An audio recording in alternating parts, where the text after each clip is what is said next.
This is more than legacy. This is a source of inspiration, sharing the journey of discovery. PSN College of Engineering and Technology. சென்னையில் 5 வயது சிறுமியை 2 வளர்ப்பு நாய்கள் கடித்து குதறிய நிலையில் சென்னையில் கிட்டத்தட்ட 95,000 முதல் 1 லட்சம் நாய்கள் இருப்பதாக மாநகராட்சி தெரிவித்துள்ளது. அதே நேரத்தில் வீடுகளில் நாய்களை வளர்ப்போர் உரிமங்களை பெரும்பாலும் பெறுவதில்லை எனவும் மாநகராட்சி கால்நடை அதிகாரி தெரிவித்துள்ளார். சுகாதார அமைச்சகம் மற்றும் குடும்ப நலத்துறை சார்பில் வெளியிடப்பட்டுள்ள அறிக்கையில் இந்தியாவில் 2018ஆம் ஆண்டில் 75,66,000க்கும் அதிகமானோரும் 2019இல் 72,69,000க்கும் அதிகமானோரும் நாய்க்கடியால் பாதிக்கப்பட்டுள்ளனர். 2020இல் இந்த எண்ணிக்கை 47,58,000ஆகவும் 2021இல் 32,36,000ஆகவும் உள்ளது. 2022இல் 21,80,000 பேரும் 2023இல் 27,60,000 பேரும் நாய்க்கடியால் பாதிக்கப்பட்டுள்ளனர். தமிழ்நாட்டை பொறுத்தவரை 2018ஆம் ஆண்டில் 7,71,000 பேரும் 2019இல் 8,31,000 பேரும் 2020இல் 7,67,000 பேரும் 2021இல் 3,23,000 பேரும் நாய்க்கடியால் பாதிக்கப்பட்டுள்ளனர். 2022இல் 3,64,000 பேரும் 2023இல் 4,04,000 பேரும் நாய்க்கடியால் பாதிக்கப்பட்டுள்ளதாக அந்த அறிக்கையில் தெரிவிக்கப்பட்டுள்ளது. சென்னையை பொறுத்தமட்டில் நாய்கள் தெருநாய்கள், வளர்ப்பு நாய்கள் என 2 வகையில் பிரிக்கப்படுகின்றன.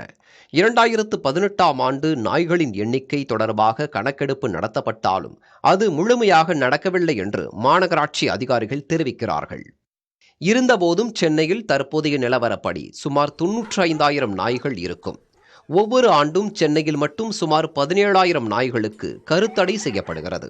வளர்ப்பு நாய்களை பொறுத்தமட்டில் இந்த ஆண்டு ஆன்லைன் மூலம் 230 பேர் உட்பட ஒட்டுமொத்தமாக 350 பேர் தான் உரிமம் பெற்றுள்ளனர்.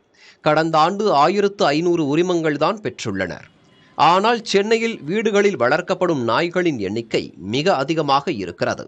வெறும் 50 ரூபாய் கட்டி உரிமம் பெறுவதற்கு அதனுடைய உரிமையாளர்கள் தயக்கம் காட்டுவதாகவும் சென்னை மாநகராட்சி தெரிவித்துள்ளது.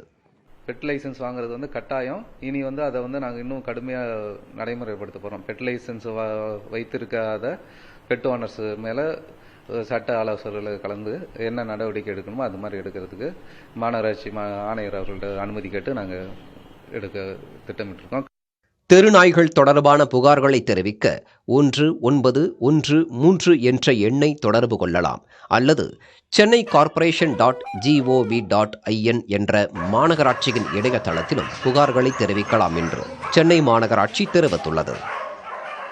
சென்னையில் நாய்க்கடியால் பாதிக்கப்படுவோரின் எண்ணிக்கை நாளுக்கு நாள் அதிகரித்துக் கொண்டே செல்கிறது. வீடுகளில் நாய்கள் உள்ளிட்ட செல்லப்பிராணிகளை வளர்ப்பதற்கு மாநகராட்சி உரிமம் பெறுவதை கட்டாயமாக்கியிருக்கிறது.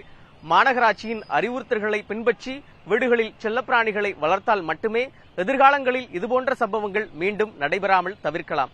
புதிய தலைமுறைக்காக ஒளிப்பதிவாளர் கேசவனுடன் செய்தியாளர் விக்னேஷ் முத்து.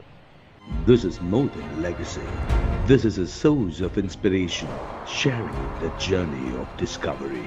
PSN College of Engineering and Technology.